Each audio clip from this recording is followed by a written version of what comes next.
In my previous video, I reacted to my old bodybuilding training logs and discussed all the things that I learned over the past 10 years that I wish I had known when I first started training. Like anything else in life, experience is one of the greatest teachers, and although I'm a big fan of research and education, when it comes to bodybuilding, to really have a true understanding of what it takes to build muscle and burn fat, trial and error is a necessary evil. While everyone wants the perfect training plan, perfect diet, and roadmap from A to Z, bodybuilding is a journey of constant improvement over time. With that said, just as my training has evolved after almost 20 years of lifting, my nutrition has gone through many progressions of its own over that time. And looking back at those old contest prep logs and reviewing the diet protocols that I had used, although they did get me shredded and in some of the leanest conditioning I've ever achieved, there's many things that I did that were not only unnecessary, but also far from optimal. Let's dive into those logs and review exactly what I did, and also let's discuss what I would change knowing what I now know.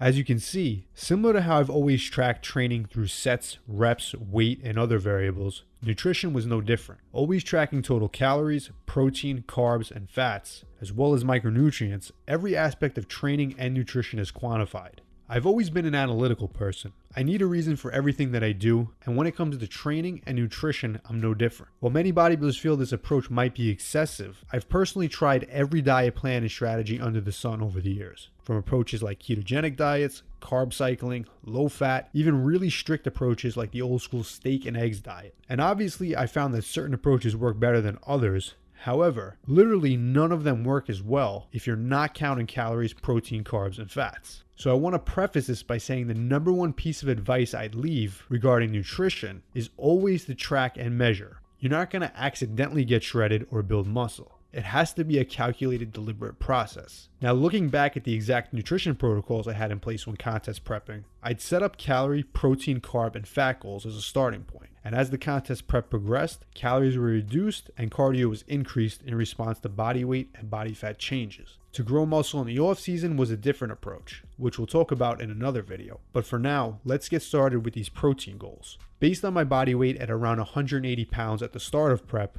my protein goals were at 225 grams daily. This comes out to about 1.25 grams of protein per pound of body weight. This is a great starting point for fat loss and one that I'm still in agreement with today. But these days, I personally prefer even going as high as 1.5 grams per pound of body weight. However, I would not say it's a necessity, but a preference. While many people in the science-based community will say anything more than 1 gram per pound of body weight is unnecessary, for me and others I've worked with, if keeping protein higher at 1.5 grams allows for more satiation and makes adherence to the diet easier, I'd personally go for it, even if that meant having to lower calories from carbohydrates or fat. My personal stance now is that anywhere from 1.25 to 1.5 grams per pound of body weight is ideal in a fat loss phase. For building muscle, when calories are higher, you can definitely get away with less. Next, looking at my fat intake. I generally set fat intake somewhere between 0.5 grams per pound of body weight and 0.25 grams per pound of body weight, depending on the goal. When gaining, I'd like to be on the higher end, and when fat loss is the goal,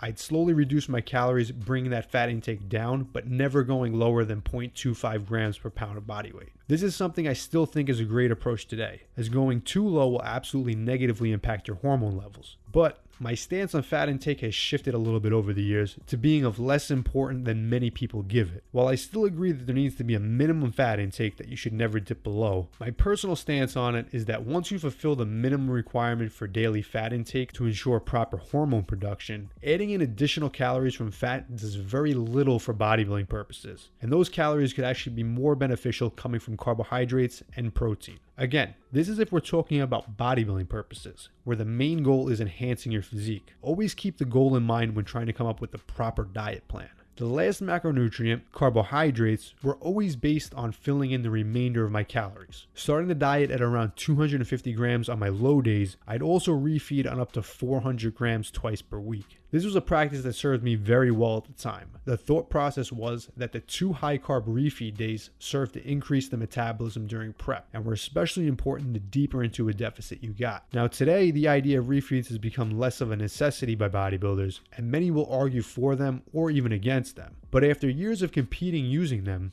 I personally experimented with diet cycles where carbohydrates were just averaged out daily across the week, rather than being cycled by low days and high days. And what I found over time is the results were virtually identical. For example, if I started prep at 250 grams 5 days of the week and then had 2 refeed days at 400 grams, in a 7-day period that actually averaged out to about 290 grams daily. Now, if I were to set up the exact contest prep scenario again, instead of having such drastically high low days each week as well as 2 refeed days, I would personally set the carbs at a static 290 grams and slowly reduce them over time as needed.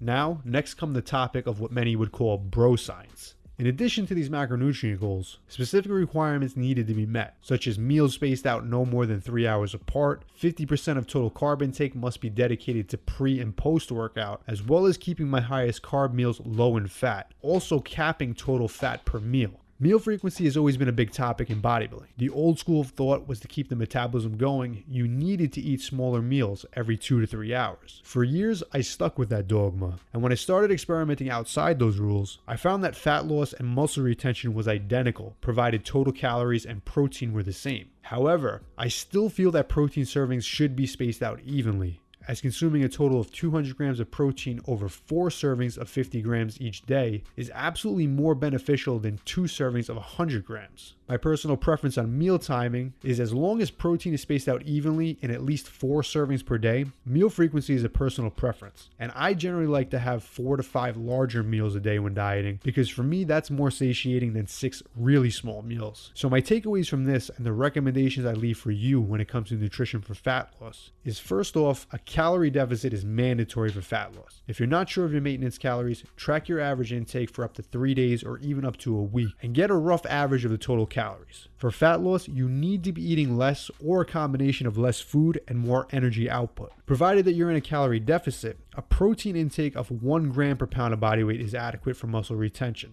My personal preference is 1.25 to 1.5 for better satiation. Fats should be just high enough to fulfill proper hormone production, and generally 0.25 grams to 0.5 grams per pound of body weight is sufficient. And in many cases, I'd probably side on the lower end. The remainder of your calories should come from carbohydrates, which for bodybuilding purposes are extremely important. Total protein intake should be spread evenly with a minimum of 4 servings a day to maximize protein synthesis. But beyond that, meal timing and frequency will come down to personal preference. If you've personally found any of these tips to help with your fitness goals, or some of your own to add, comment down below with your experience. And if you want to build your physique using old school bodybuilding training methods, check out my old school mass gain program in the description. Or if you're more advanced and need a custom program, sign up for yours below. Alright guys, that's it for the video. If you want to see more of the best original bodybuilding content just like this, make sure to hit subscribe.